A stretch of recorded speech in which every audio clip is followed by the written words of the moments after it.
নমস্কার, Jamuna tour and ট্রাভেলার্সের সকলকে স্বাগত। বন্ধুরা, আমি বিকাশ অধিকারী উপস্থিত আছি বর্তমানে দিল্লি ইন্দিরা গান্ধী মিউজিয়ামে।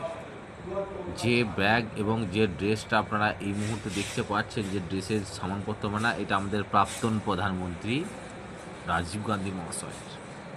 এই ড্রেসটা পরেই দেশের সমস্ত সরঞ্জাম নিয়ে গিয়েছিলেন যেদিনকে উনি নিহত হয়েছিলেন বম বিস্ফোরণে।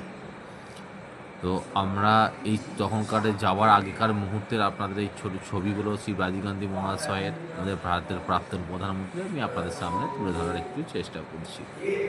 আরও কিছু ভাইটাল জিনিস দেখাবো বন্ধুরা, সেটা হলো বিস্ফোরণে উড়ে যাওয়া আমাদের প্রাক্তন প্রধানমন্ত্রীর সেই ড্রেস, এই জুতো এবং এই মোজা দেখি ওনার দেহরক্ষীরা নিশ্চিত হয়েছিলেন যে এটা আমাদের প্রাক্তন ওনার আমাদের দেশেরই প্রধানমন্ত্রী। ওনার শরীরটা এমন বিচ্ছন্ন হয়েছিল যে দেখে চেনার উপায় ছিল না।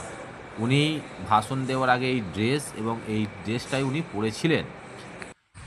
আর একটা যেটা আপনাদেরকে দেখাবো সেটা হচ্ছে আমাদেরই ভারতবর্ষের কূটনৈতিক অসাধারণ প্রধানমন্ত্রী, যিনি ইন্দিরা গান্ধী, শ্রীমতী ইন্দিরা গান্ধীর যে যে স্থানে ওনাকে গুলি করে হত্যা করা হয়েছিল, ওনার দেহরক্ষীরা যে স্থানেও হত্যা করেছিল, সেই স্থানটাতে আপনাদেরকে নিয়ে যাচ্ছি বন্ধুরা। ছোট ভিডিওর মাধ্যমে আমি আপনাদের সামনে দেখানোর চেষ্টা করছি যতটা আমার সম্ভব হয়েছে।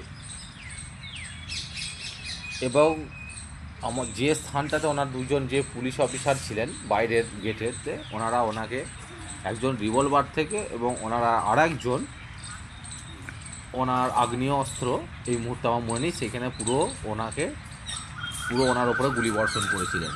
এই স্থানটা দেখুন বন্ধুরা, এই স্থানে শ্রীমতী ইন্দিরা গান্ধীকে, আমাদের কূটনৈতিক প্রধানমন্ত্রী, যিনি এশিয়া মহাদেশের নাম্বার 1, তাকে এই স্থানে গুলি করে হত্যা করা হয়েছিল আমাদের প্রাক্তন প্রধানমন্ত্রী শ্রীমতী ইন্দিরা গান্ধীকে। ধন্যবাদ, নমস্কার বন্ধুরা, এইটুকুই আজ পর্যন্ত। ভালো থাকবেন।